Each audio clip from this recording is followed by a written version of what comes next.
दिवस रात्र इथेच बसणार आहात, आम्हाला काही चिंता नाहीये.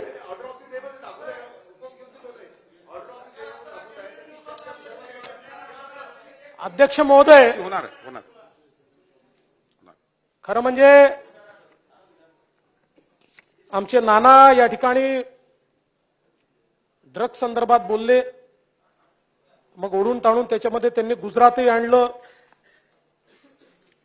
मग महाराष्ट्रात काय चाललंय असं त्यांनी त्या ठिकाणी सांगितलं. खरं म्हणजे इतक्या मोठ्या प्रमाणात ड्रग्जवर पहिल्यांदाच कारवाई चालली आहे.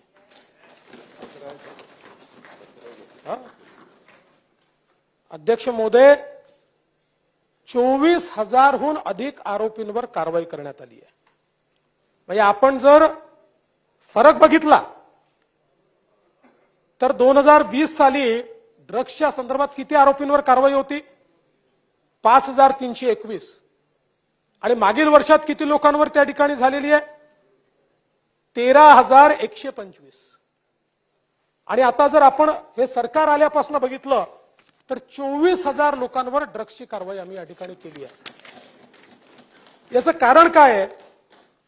तर एकूण जर आपण बघितलं तर ड्रग्सच्या संदर्भात मी या सभागृहामध्ये यापूर्वी देखील सांगितलं की केंद्र सरकारने झिरो टॉलरन्स पॉलिसी सुरू केली आणि ड्रग्सच्या संदर्भात कुठलंही एक राज्य हे कारवाई करेल यांनी होत नाही.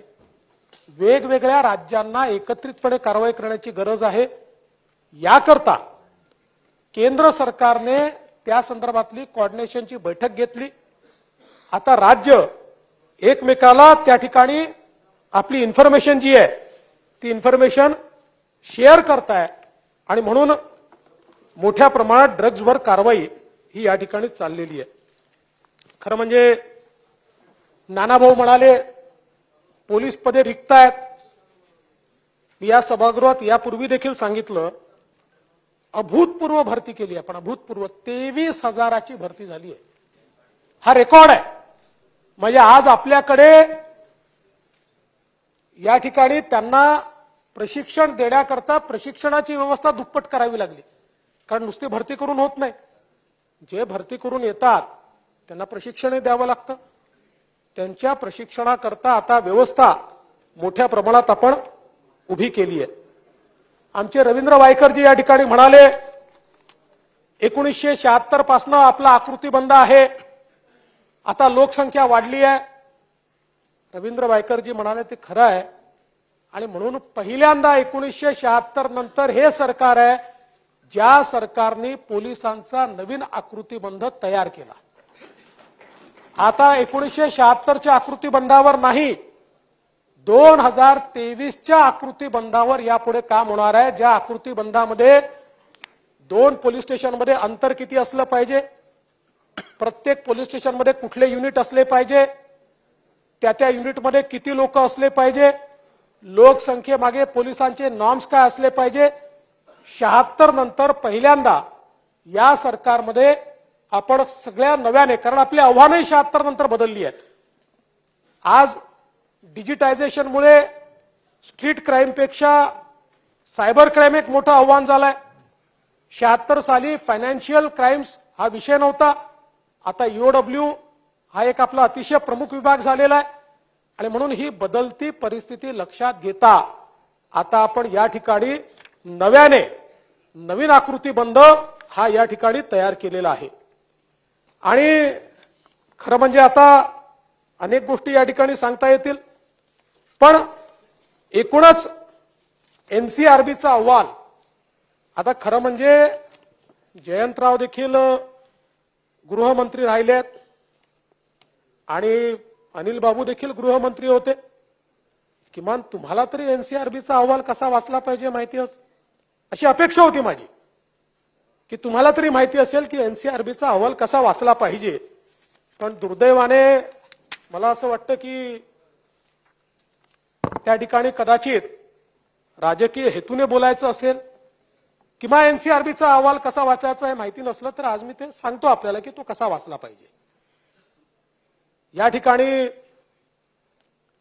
ललित पाटीलच्या संदर्भात देखील विषय उपस्थित झाला. खरं म्हणजे या सभागृहामध्ये मी तर पत्रच वाचून दाखवलं, इथं नाही तिकडेच इथे दाखवलं. कृष्णप्रकाश कृष्णप्रकाशचं पत्र इथे मी वाचून दाखवलं ललित पाटीलच्या संदर्भात, की ललित पाटीलची कस्टडीच घेतली नाही.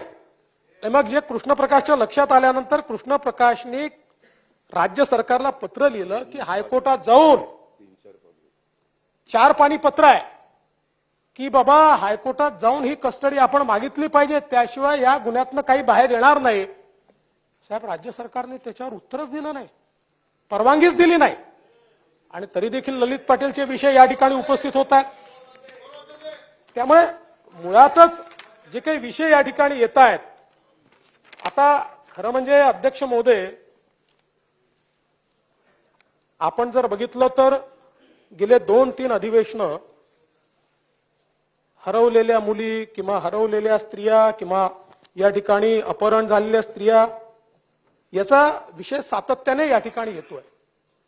आणि गेले 2 अधिवेशनं तर मी असं पाहतोय की अशा प्रकारे तो मांडला तो जणू काही हे सरकार आल्यानंतर आता नुसतं अपहरणच चालू आहे किंवा या सरकारमध्येच चालू आहे. ही वस्तुस्थिती नाही आहे. अध्यक्ष महोदय, आपण जर बघितलं तर या ठिकाणी हे खरं आहे. काय झालंय की सुप्रीम कोर्टाच्या आदेशामुळे कुठलीही मुलगी घरातनं निघून गेली तरी आपल्याला अपहरण या सदराखाली त्या ठिकाणी नोंद घ्यावी लागते. त्यामुळे ती नोंद आपण घेतो, पण परत येण्याचं प्रमाणही तेवढंच आहे. मोठ्या प्रमाणात त्या परत देखील येतात. आज आपण बघितलं तर महाराष्ट्रामध्ये सरासरी दरवर्षी 4,000 मुली आणि 64,000 महिला बेपत्ता होतात. पण आपण म्हणजे अगदी आपण बघितलं तर महाविकास आघाडीचं सरकार होतं, कोविडच्या काळातही 2020 मध्ये 4,517 मुली आणि 63,252 महिला बेपत्ता झाल्या होत्या. 2021 मध्ये जवळपास 4,000 मुली आणि 60,435 महिला बेपत्ता झाल्या होत्या. पण बेपत्ता झालेल्या मुलींच्या डिटेक्शनचं प्रमाण हे 90% आहे आणि महिलांच्या बाबतीत ते 86% आहे. आणि हे चालू असतं. कारण काय आहे की आज एखादी केस झाल्यानंतर आपण हे इयर ऑन इयर आकडे देतो, 1.5 वर्षांनी 2 वर्षांनी ते निष्पन्न होतं, त्यावेळेस ते आपण अपडेट करतो. त्यामुळे या ठिकाणी अशी परिस्थिती नाही आहे. म्हणजे आपण जर बघितलं तर मी इतर राज्यांचे फार आकडे देणार नाही, पश्चिम बंगाल, बिहार, दिल्ली या सगळ्या राज्यांच्या तुलनेमध्ये आपल्या राज्याची स्थिती ही या बाबतीत बरी आहे असं मी निश्चितपणे म्हणेन. आता जणू काही महाराष्ट्र फार गुन्हेगारीत गेलाय असं एनसीआरबीच्या आकड्यांच्या आधारावर या ठिकाणी सांगितलं जातं. एनसीआरबीचा रिपोर्ट, आणि मला माध्यमांनाही विनंती करायची आहे, एनसीआरबीच्या रिपोर्टमध्ये 2 गोष्टी असतात. एक, एकूण घडलेल्या गुन्ह्यांची आकडेवारी आणि त्याची क्रमवारी, पण त्याच वेळी तिथे दुसरा देखील आकडा असतो, प्रति लाख लोकसंख्येमागे किती गुन्हे घडले. कारण गोव्याचं कंपॅरिझन महाराष्ट्राशी करता येत नाही. गोव्यामध्ये 15 लाखाची पॉप्युलेशन आहे, महाराष्ट्रामध्ये 12 कोटीची पॉप्युलेशन आहे. आणि म्हणून प्रति लाखामागे किती गुन्हे घडले. आता आपण जर बघितलं गुन्ह्यांच्याही संदर्भात, जर आपण 2020चा विचार केला तर 3,94,017 एवढे गुन्हे होते. 2022-23चा जर आपण विचार केला तर 3,74,038 गुन्हे आहेत. म्हणजे 20च्या तुलनेमध्ये 20,000 गुन्हे कमी झाले आहेत. 2020च्या तुलनेमध्ये 20 गुन्हे कमी झाले आहेत. आणि दिल्ली, केरळ, हरियाणा, तेलंगणा, मध्य प्रदेश हे पहिले 5 राज्य आहेत. महाराष्ट्र नाही आहे पहिल्या 5 मध्ये. पहिले 5 राज्य जे आहेत ऍब्सोल्यूट नंबर प्रमाणे जर आपण याचा विचार केला तर दिल्ली, केरळ, हरियाणा, तेलंगणा आणि मध्य प्रदेश आहे. खरं म्हणजे मी विरोधी पक्षात होतो किंवा आधी मुख्यमंत्री होतो, गृहमंत्री होतो, तेव्हापासून माझा स्टॅटिस्टिक्सला विरोध आहे. गुन्ह्यांच्या संदर्भात स्टॅटिस्टिक्सच्या आधारावर आपण त्याचं विश्लेषण करणं योग्य नाही याच मताचा मी आहे. याच्यामध्ये सेफ्टी काय वाटते लोकांना, safety perception of safety index हा जो आहे हा खरं याचं खरं मानक आहे. पण अनेक वेळा एनसीआरबीचा रिपोर्ट आला की स्टॅटिस्टिक्सवरच चर्चा होते आणि मलाही स्टॅटिस्टिक्स मांडावं लागतं. उदाहरणादाखल आज दिल्ली आणि मुंबईचं कंपॅरिझन केलं समजा तर नंबर सोडून द्या, पण दिल्लीमध्ये 12 वाजता एखाद्या मुलीला एकटं फिरताना सेफ वाटेल का आणि ते मुंबईमध्ये वाटते का, याचं जर कंपॅरिझन केलं तर मुंबईच्या बाबतीत मी हे सांगू शकतो की मुंबईमध्ये आज मुली 12 वाजताही सेफली फिरू शकतात. हे सेफ्टी परसेप्शन आहे, याला स्टॅटिस्टिकल तुम्ही काही डेटा देऊन फायदा नाही आहे. पण तरी देखील जेव्हा स्टॅटिस्टिक्सच्या आधारावर आपल्या राज्याला बदनाम केलं जातं त्यावेळी त्या स्टॅटिस्टिक्सचाही खऱ्या अर्थानं आपल्याला विश्लेषण या ठिकाणी करावं लागतं. आता खुनाच्या संदर्भात आपण बघू तर त्याच्यामध्ये प्रति लाख लोकसंख्येनुसार महाराष्ट्र 20वा आहे. म्हणजे उत्तर प्रदेशामध्ये 3491, बिहारमध्ये 2930, महाराष्ट्र 2295. म्हणजे लोकसंख्येने आपण जर विचार केला, संख्येनेही आपण जर विचार केला तिसऱ्यावर आहोत, पण तसे लोकसंख्येने आपण 20व्या क्रमांकावर आहोत. त्यामुळे खून असेल, खुनाचा प्रयत्न याच्यामध्ये देशामध्ये आपण 16व्या क्रमांकावर आहोत. आता आपण महिलांवरचे हल्ले याच्यामध्ये आपल्यापेक्षा अर्धी लोकसंख्या असलेला राजस्थान हा आपल्या वर आहे, आपण त्याच्या खाली आहोत. आणि आपण जर लोकसंख्येच्या आधारावरचा क्राईम रेट बघितला तर त्याच्यामध्ये ओरिसा पहिले आहे 18.9, राजस्थान 16.2, केरळ 14.8, कर्नाटक 12.2, उत्तराखंड 11.1, आंध्र प्रदेश 11.5 आणि महाराष्ट्र आहे 8.6.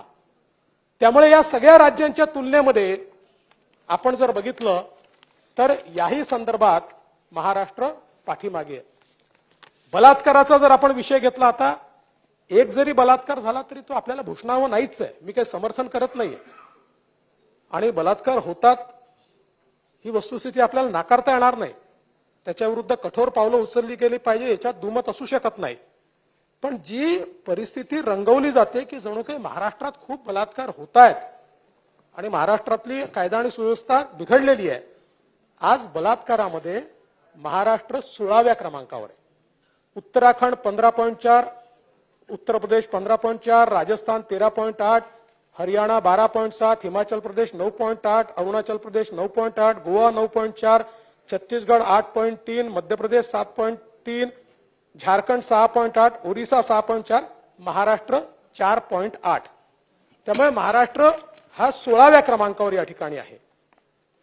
एवढंच नाही तर आपण जर अध्यक्ष महोदय अपहरणाच्या संदर्भातला विचार या ठिकाणी केला तर त्याच्यामध्येही महाराष्ट्र हा पहिल्या क्रमांकावर नाही.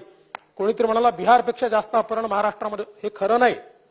दिल्लीमध्ये 26.7, हरियाणात 13, आसाममध्ये 12.8, ओरिसामध्ये 12.7, मध्य प्रदेशात 12.1, राजस्थानमध्ये 11, उत्तराखंड 10, महाराष्ट्र 9.8. त्यामुळे अध्यक्ष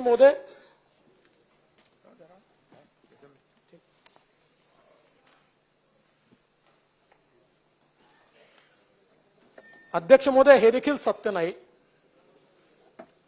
महिलांविरुद्धचे गुन्हे यामध्ये महाराष्ट्र 12व्या क्रमांकावर आहे, विनयभंगामध्ये 9व्या क्रमांकावर आहे, बालकाविरोधातले जे गुन्हे आहेत त्यात 9व्या क्रमांकावर आहे.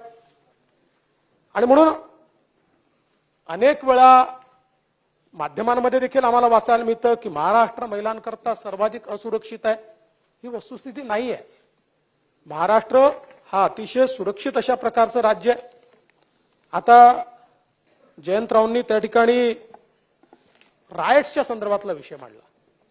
जयंतराव, जो रायट्सचा फिगर आहे या रायटमध्ये 2 प्रकार असतात. एक असते कम्युनल रायट आणि एक 4 माणसां 5 माणसांपेक्षा जास्तीचा जमाव असेल आणि कुठलंही भांडण झालं तर त्यात रायटचा गुन्हा दाखल होतो. त्यामुळे हे काही कम्युनल रायट्स नाही आहेत. तुम्ही जे आकडे वाचले हे कम्युनल रायट्सचे आकडे नाही आहेत. आणि अध्यक्ष महोदय, खरं म्हणजे महिलांवरचे अत्याचार आणि प्रकरणं हाताळण्यासाठी आपण 27 विशेष न्यायालय तयार केली आहेत, 86 जलदगती न्यायालय आपण तयार केलेली आहेत आणि जवळपास 138 फास्ट ट्रॅक कोर्ट आपण आता त्या ठिकाणी काही स्थापन झाले आहेत आणि काही स्थापन करतो. आणि म्हणून अगदी अनुसूचित जाती विरुद्धचे गुन्हे महाराष्ट्र 13वा आहे, अनुसूचित जमाती विरुद्धचे गुन्हे महाराष्ट्र 11वा आहे. आर्थिक गुन्हे महाराष्ट्र 13वा आहे. सायबर गुन्ह्यांमध्ये देखील सर्वाधिक डिजिटायझेशन झालेलं राज्य असून देखील आपण त्या ठिकाणी 4थ्या क्रमांकावर आहोत, हे मला या निमित्ताने नमूद करायचं आहे. अध्यक्ष महोदय, आता परसेप्शन आणि रियालिटी काय आहे, तर बातमी येते की सायबर गुन्ह्यांमध्ये 48.3% वाढ. खरं म्हणजे मी सांगितलं की याच्यामध्ये जेवढं डिजिटायझेशन वाढत जाईल तेवढे सायबर गुन्हे जे आहेत पुढच्या काळामध्ये स्ट्रीट क्राईमच्या ऐवजी सायबर क्राईम हेच अत्यंत महत्त्वाचं असणार आहे. आणि म्हणून या संदर्भात आपण काय काय उपाययोजना केलेल्या आहेत हे मी यानंतर निश्चितपणे सांगेन. आता खरं म्हणजे बरंच स्टॅटिस्टिक्स मी सांगितलं आहे, त्यामुळे जसं आता दंगलीच्या संदर्भात या ठिकाणी मी सांगू इच्छितो की माननीय जयंतराव, 2020 साली दंगलीच्या किती गुन्हे आपल्याकडे दाखल झाले आहेत? 9,157. आणि आता किती झाले आहेत? 8,218. म्हणजे 5.6% घट आहे. दंगलीच्या गुन्ह्यांमध्ये 5.6% घट आहे. पण मी पुन्हा सांगतो की हे दंगलीचे गुन्हे म्हणजे सगळे जातीय दंगलीचे गुन्हे नाहीत. हे रायट्सचा अर्थ जमावानी केलेला एखादा त्या ठिकाणी गुन्हा असेल तर त्याच्यावर आपण रायट हा गुन्हा दाखल करतो. आता काही लोकांचं नागपूरवर विशेष प्रेम आहे. जेव्हापासनं मी मुख्यमंत्री झालो तेव्हापासनं लोकांचं नागपूरवर प्रेम फार उफाळून येतं आणि या शहराला बदनाम करण्याकरता मोठ्या प्रमाणात वेगवेगळी वक्तव्य केली जातात. पहिल्यांदा तर हे समजून घेतलं पाहिजे, एनसीआरबी रिपोर्टमध्ये 2011 ची लोकसंख्या ही गृहीत मानली जाते. पण त्यानंतर नागपूरमध्ये नागपूर ग्रामीणचे 3 पोलीस स्टेशन घेण्यात आले. या 3 पोलीस स्टेशनची लोकसंख्या 4 लाख आहे. एनसीआरबीला आपण त्या ठिकाणी कळवलं की आता तुम्ही आमची 2011 ची लोकसंख्या ग्राह्य धरताना ही 4 लाखाची 2011 ची लोकसंख्या तुम्ही ग्राह्य धरा. एनसीआरबीने सांगितलं की जोपर्यंत नवीन सेन्सस होत नाही तोपर्यंत आम्ही जुनीच लोकसंख्या ग्राह्य धरू. आणि म्हणून या ठिकाणी त्या 3 पोलीस स्टेशनची 4 लाखाची लोकसंख्या ग्राह्य न धरता फक्त तिथल्या गुन्ह्यांची संख्या ही ग्राह्य धरली जाते. पण तरी देखील आपण जर बघितलं तर 2021 मध्ये नागपूरमध्ये एकूण गुन्हे होते 22,302. ते आता झाले 19,167. म्हणजे 3,155 गुन्हे कमी झाले आहेत. आणि 2021 मध्ये नागपूर देशामध्ये दुसऱ्या क्रमांकावर होता. तो दुसरा नव्हताच, तो या लोकसंख्येच्या घोळामध्ये होता, त्यामुळे दुसऱ्या क्रमांकावर होता. आता नागपूर 8व्या क्रमांकावर आहे. जेव्हा तुम्ही दुसऱ्या क्रमांकावर दाखवलं तेव्हाही जर आपण खरी लोकसंख्या विचारात घेतली तर तो 12व्या 14व्या क्रमांकावर आहे. आणि आता तर देशामध्ये एनसीआरबी रिपोर्टमध्ये 8व्या क्रमांकावर जर आपण म्हटला तर तो 22व्या 23व्या क्रमांकावर आहे. त्यामुळे विनाकारण नागपूरला क्राईम सिटी, नागपूरचा क्राईम वाढलाय, अशा प्रकारे नागपूरला बदनाम करून नागपूरमध्ये येणाऱ्या इन्व्हेस्टमेंटला या ठिकाणी खोडा घालण्याचा प्रयत्न बंद केला पाहिजे, अशी माझी अतिशय स्पष्टपणे या ठिकाणी विनंती आहे. आपण जर याच रिपोर्टचा विचार केला तर इतर ठिकाणची तुलना केली तर समजा चोरी आहे 13वा क्रमांक आहे, क्राईम रेटनुसार 6वा क्रमांक आहे. खुनाच्या संदर्भात 2021 मध्ये 95 खून होते, आता 65 झाले आहेत, म्हणजे 33% घट आहे. महिलांवरच्या गुन्ह्यांमध्ये देखील त्या ठिकाणी घट आहे. बलात्कारांच्या घटनेमध्ये नागपूर आता एनसीआरबीच्या 4थ्यावरनं 6व्या क्रमांकावर गेलेला आहे. हुंडाबळीमध्ये केवळ 2च घटना झालेल्या आहेत, त्याच्यामुळे देशातल्या कमी घटनातल्या पहिल्या 3 शहरांमध्ये नागपूर शहर त्या ठिकाणी आलेलं आहे. बाल आरोपींकडनं जे गुन्हे आहेत 2021 मध्ये ते 351 होते, आता 210 झालेले आहेत. त्याच्यामुळे त्याच्यामध्ये देखील मोठ्या प्रमाणात घट आहे. आणि आपण जर विचार केला तर या सगळ्या गोष्टींचा विचार केल्यानंतर अतिशय स्पष्टपणे दिसतंय की जाणीवपूर्वक नागपूरला बदनाम करण्याचा प्रयत्न या ठिकाणी होतोय. मी पुन्हा एकदा आपल्याला आणि आपल्यामार्फत माध्यमांनाही विनंती करतो की वस्तुस्थिती समजून घ्यावी आणि नागपूरला बदनाम करणं हे या ठिकाणी निश्चितपणे थांबावं. आज आपण जर बघितलं तर नागपूर शहर पोलिसांनी या ठिकाणी विशेषतः ड्रग फ्री नागपूर अशा प्रकारची मोहीम चालवली आणि एनडीपीएस कायद्याच्या अंतर्गत 426 गुन्हे दाखल केले, 543 आरोपींना अटक केली आहे. 4,70,00,000 रुपयाचा अंमली पदार्थ या ठिकाणी जप्त झाले आहेत. नागपूर गुन्हे शाखेने नार्को इंटेलिजन्स युनिट तयार केलं आहे आणि 5ही परिमंडळात प्रत्येकी 4 नॉर्कॉप मोबाईल वाहन आणि डेडिकेटेड पेट्रोलिंगची कारवाई सुरू झालेली आहे. रेकॉर्डवरील 1150 ड्रग पेडलर्स यांचे डोझियर्स तयार करून 22 हॉटस्पॉट निश्चित करून आणि त्या ठिकाणी अतिशय मोठी कारवाई ही या ठिकाणी करण्यात आलेली आहे. आता ही पण बातमी या ठिकाणी आली की मुली बेपत्ता झाल्या नागपूरमध्ये. खरं म्हणजे माहे ऑक्टोबर पर्यंत 338 मुली बेपत्ता होत्या, त्यातल्या 326 मुली या परत आलेल्या आहेत. 12 मुलींचा शोध हा चाललेला आहे, त्याही मिळतील कारण आता नुकतेच हे झालेलं आहे. त्यामुळे अशी कुठेही परिस्थिती नाहीये. या संदर्भात बऱ्याच उपाययोजना केलेल्या आहेत. पोलीस काका व पोलीस दिदी उपक्रम घेण्यात आलेले आहेत. 33 पोलीस ठाण्याअंतर्गत 157 पोलीस दिदी आणि 97 पोलीस काका त्या ठिकाणी कार्यरत आहेत, ज्यांनी जवळपास 2,45,164 मुलामुलींचं त्या ठिकाणी समुपदेशन केलेलं आहे. शाळांमध्ये जाऊन त्या ठिकाणी केलेलं आहे. आणि बाकी आता खूप मी या स्टॅटिस्टिक्समध्ये जाऊ इच्छित नाही, पण विशेषतः सर्व प्रकारच्या गुन्ह्यांमध्ये गुन्हे कमी झाले आहेत हे मात्र या ठिकाणी मी सांगू इच्छितो. मुंबईमध्ये देखील आपण जर विचार केला तर मुंबई पोलिसांनी दर शनिवारी तक्रार निवारण दिवस सुरू केलाय आणि आतापर्यंत 67,000 महिला पुरुष यांच्या तक्रारी ऐकून घेऊन त्या तक्रारी सोडवण्याचं काम या ठिकाणी केलंय. मुंबई शहरामध्ये 4,500हून अधिक एकटे राहणाऱ्या ज्येष्ठ नागरिकांना मुंबई पोलीस त्या ठिकाणी सातत्याने संपर्क करतात. त्यांना काही अडचण तर नाही ना याची खात्री घेतात आणि त्यांच्या अडीअडचणी सोडवतात. विशेषतः ड्रग्सच्या संदर्भात मुंबई पोलिसांनी शाळा कॉलेज परिसरामध्ये जवळपास 2400 पानटपऱ्या ज्याच्या संदर्भात संशय होता की ते ड्रग्सची विक्री होते, अशा 2400 पानटपऱ्या त्या ठिकाणी काढून टाकलेल्या आहेत आणि त्यांना त्या ठिकाणी हटवलेलं आहे.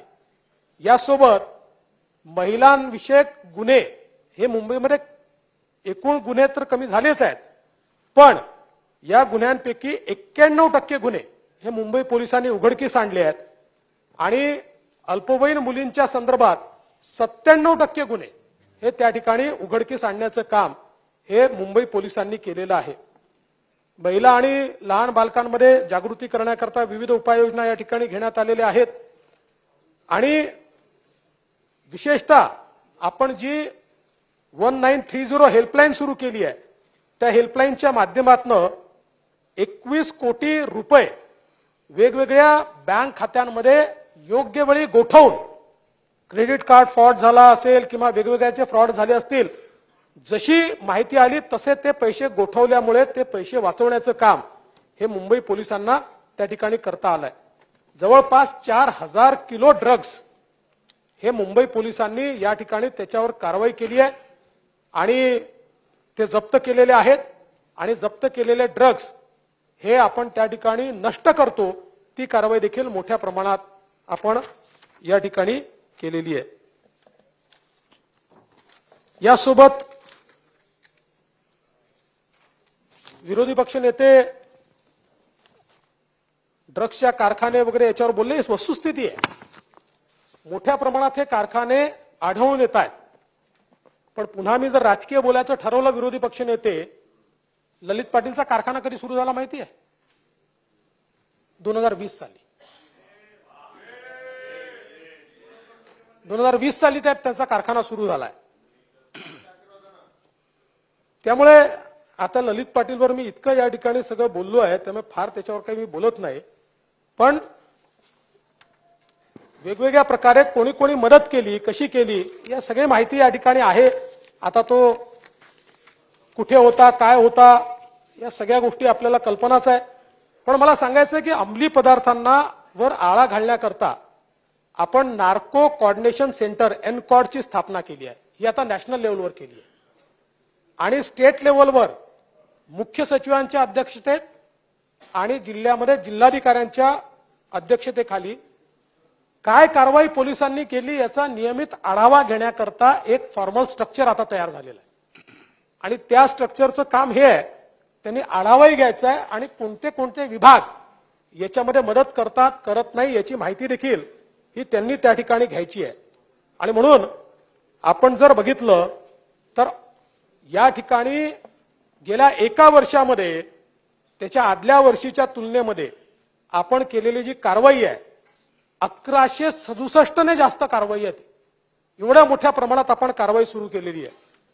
आणि जप्ती जी आहे जवळपास 961 अधिकच्या केसेस आपल्या झालेल्या आहेत जप्तीच्या. आणि पोलिसांना अतिशय स्पष्टपणे या ठिकाणी आपण आदेश दिलेले आहेत की जो पोलीस अधिकारी असो कर्मचारी असो थेट अंमली पदार्थांच्या व्यवहारात आढळेल, मदत केल्याचं आढळेल थेट, त्याला या ठिकाणी माफी नाही, त्याला सस्पेंड केलं जाणार नाही, त्याला 311 खाली डिसमिस केलं जाईल. आणि ललित पाटीलच्या केसमध्ये आपण तसं डिसमिस केलं आहे. ऑलरेडी 4 लोकांना आपण डिसमिस केलेलं आहे. अध्यक्ष महोदय, या ठिकाणी पोलिसांच्या घराकरता देखील या सरकारने चांगल्या उपाययोजना केलेल्या आहेत. जवळपास 4078 प्रकल्प हस्तांतरित झाले आहेत. 6453 प्रकल्प हे आता प्रगतीपथावर आहे. 300 प्रकल्पाच्या निविदा या आपण त्या ठिकाणी प्रसिद्ध केल्या आहेत. 4541 या निविदा स्तरावर आहेत आणि नियोजन स्तरावर 21148. 187 नवीन पोलीस ठाणे, 46 प्रशासकीय इमारती आणि 305 सेवा निवासस्थाने याला आपण यावर्षी मान्यता दिली आहे. आणि आपण नवीन पोलीस ठाण्याचा विचार केला तर अमरावती विभागात 47, नागपूर विभागात 28, पुणे विभागात 18, कोकण विभागात 20, छत्रपती संभाजीनगर विभागात 52 आणि नाशिक विभागात 22. आणि आपण प्रशासकीय इमारतींसाठी 319 कोटीची मंजुरी दिली आहे. आणि यावर्षी पोलीस गृहनिर्माणासाठी 802 कोटीची तरतूद केली आहे, जी आपण 19-20 आणि 20-21 या दोन्हीच्या तुलनेत 2 पट आपण निधीची तरतूद ही पोलिसांच्या इमारतींकरता या ठिकाणी केली आहे. मगाशी मी सांगितलं पोलीस भरतीच्या संदर्भात 23,000ची पोलीस भरती आपण या ठिकाणी केलेली आहे. आणि मोठ्या प्रमाणात आता त्यांच्या प्रशिक्षणाचं काम चाललेलं आहे. आणि अनेक ठिकाणून ही मागणी येते की पुढच्या वर्षीची भरती देखील आपण त्वरित करा. खरं म्हणजे आता पोलीस विभागाचं म्हणणं आहे की आम्हाला आहे त्यांच्या प्रशिक्षणाला थोडा कालावधी द्या, मग ही भरती सुरू करू. तथापि माझी अजूनही पोलीस विभागाशी चर्चा चालली आहे आणि त्या संदर्भात उचित निर्णय आपण घेऊ. सीसीटीव्हीच्या संदर्भात देखील टप्पा 2 मुंबईचा आता आपण कार्यान्वित करतो. पुढच्या टप्प्यामध्ये आता अमरावती, नांदेड आणि ठाण्याचे डीपीआरला आपण मान्यता दिलेली आहे आणि 493 कोटीची मान्यता आपण दिली आहे. यासोबत आपल्याला कल्पना आहे की पीएफआयच्या विरुद्ध आपण कारवाई केली. मुंबईमध्ये 5 लोकांना अटक झाली, पुण्यात 7 लोक, संभाजीनगरला 12 लोक, रायगडला 5 लोक आपल्याला त्या ठिकाणी सापडलेले आहेत. आपलं जे पोलीस दल आहे त्याच्यावरचा तणाव कमी करण्याकरता देखील उपाययोजना या ठिकाणी केलेली आहे.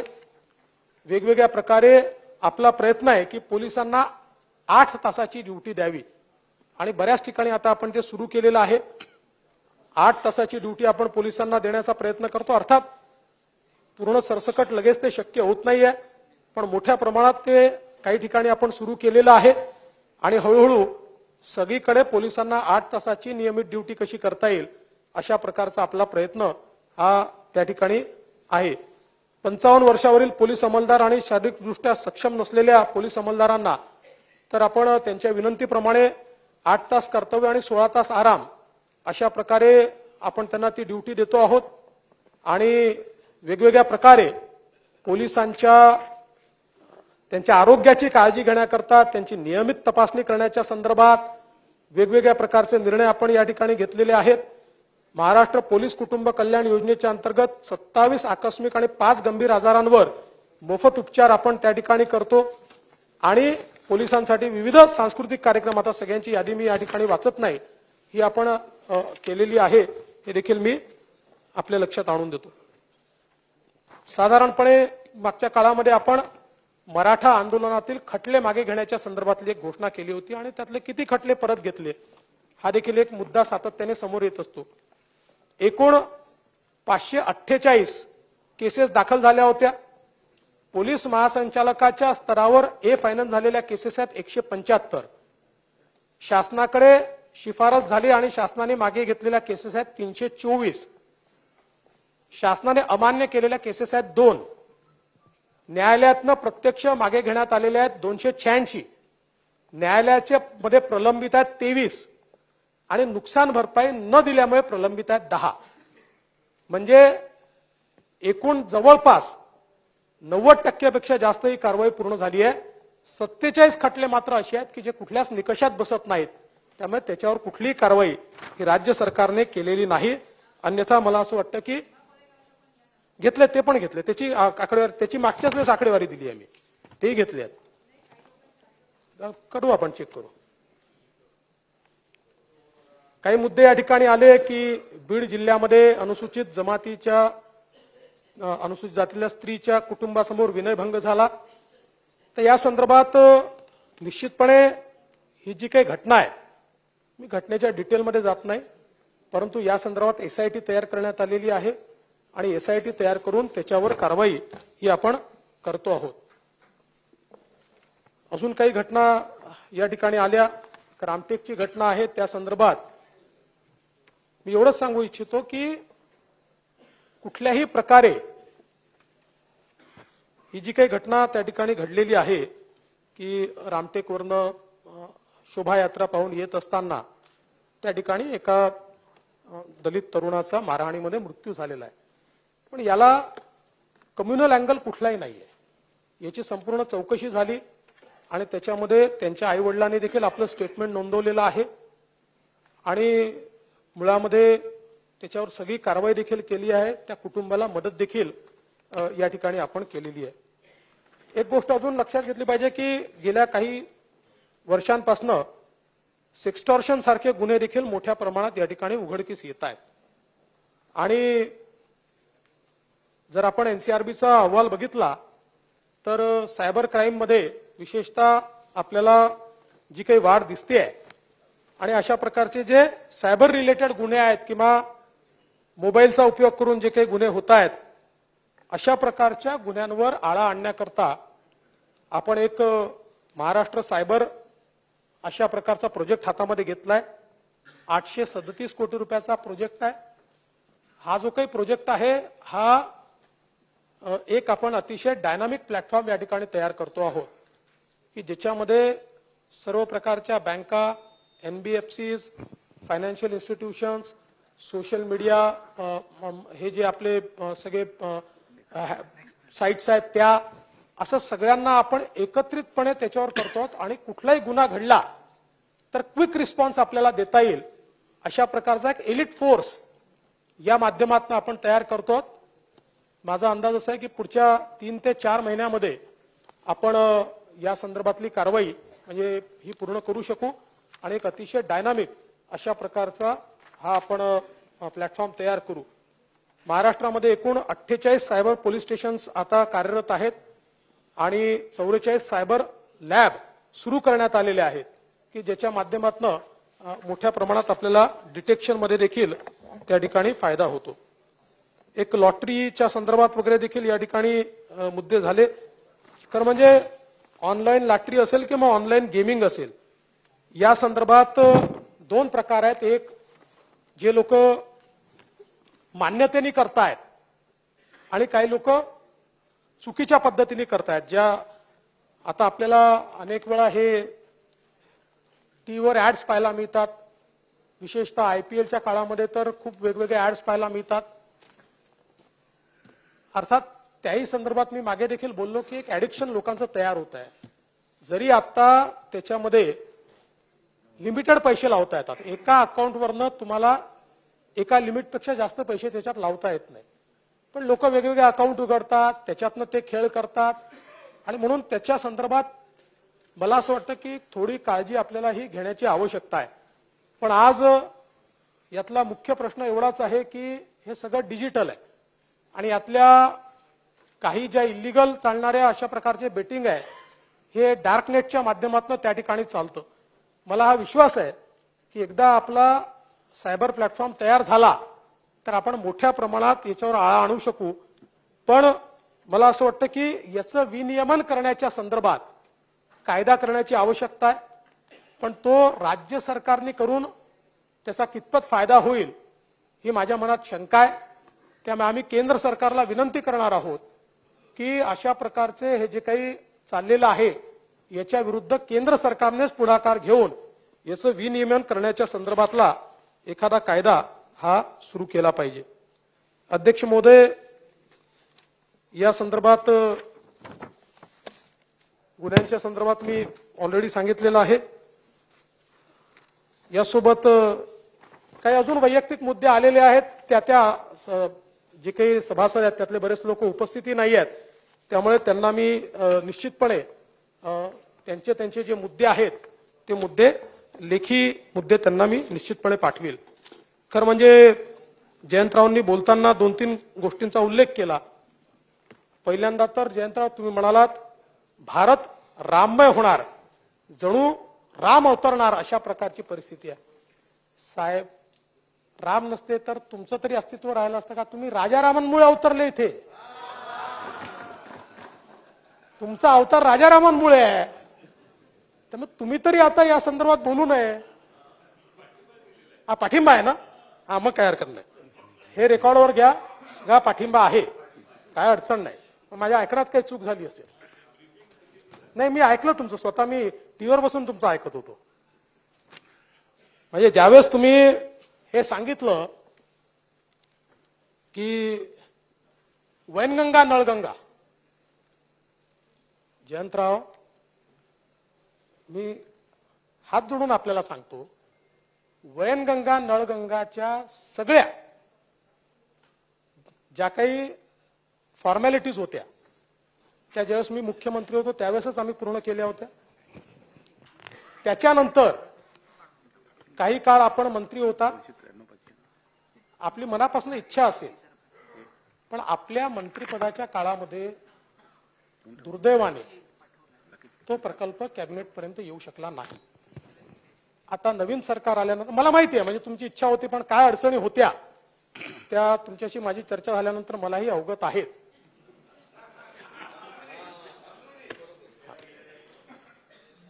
आता ते शेवटी बघा, मी मुख्यमंत्री राहिलो आहे, आता शिंदे साहेब मुख्यमंत्री आहेत. मुख्यमंत्री हा मुख्यमंत्री असतो, मुख्यमंत्र्याचे अधिकार हे मुख्यमंत्र्यांना असतात. मंत्र्यांनी हे समजूनच घेतलं पाहिजे की मुख्यमंत्री हेच सर्वोच्च असतात. त्याच्यामुळे जयंतरावांच्या काही अडचणी होत्या, पण जयंतराव काळजी करू नका.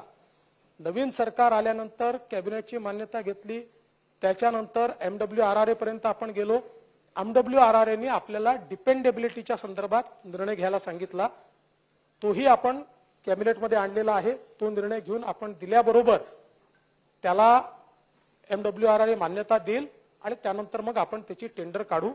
त्यामुळे वैनगंगा नळगंगा जो प्रकल्प विदर्भातल्या शेतकऱ्यांचं जीवन बदलवू शकतो, हा प्रकल्प 2024 मध्येच सुरू झाला पाहिजे, अशा प्रकारचा आमचा प्रयत्न हा निश्चितपणे त्या ठिकाणी असणार आहे. पोलीस ऑफिसरवर बोललो मी. अध्यक्ष महोदय, खरं म्हणजे काही विषय मी या ठिकाणी सांगितलेले आहेत, काही विषय कदाचित राहून गेले असतील. मी एवढं सांगू इच्छितो की कायदा आणि सुव्यवस्थेची चर्चा ही खरोखर महत्वाची असते आणि ती आणलीच गेली पाहिजे. कारण माझा असा बिलकुल दावा नाही की सगळ्या गोष्टी चांगल्याच आहेत. उलट अशा प्रकारची चर्चा झाल्यामुळे आणि विषय या ठिकाणी उपस्थित झाल्यामुळे आपला जो फोर्स असतो त्याच्यामध्ये देखील विधानसभा कशावर चिंता व्यक्त करते आहे या गोष्टी जातात. काही इंडिव्हिज्युअल केसेस असतात त्या संदर्भात आपण ऍक्टिव्हली काम केलं पाहिजे, नाहीतर विधानसभा आपल्यावर लक्ष ठेवून आहे अशा प्रकारची भावना त्या ठिकाणी जाते. आणि म्हणून या चर्चेमध्ये ज्या ज्या सन्माननीय सदस्यांनी आपली मतं व्यक्त केली आहेत, मी त्यांना एवढंच सांगू इच्छितो की त्यांनी जे जे काही चांगले सजेशन्स दिलेले आहेत ते निश्चितपणे त्या ठिकाणी त्याच्यावर कारवाई करण्याचा प्रयत्न आपण करू. पण या निमित्ताने एवढं निश्चितपणे सांगतो की राज्यामध्ये कायदा आणि सुव्यवस्था ठेवण्याकरता पोलीस उत्तम प्रकारे प्रयत्न करतायत. राज्य शासनाचं पूर्ण पाठबळ त्याला आहे.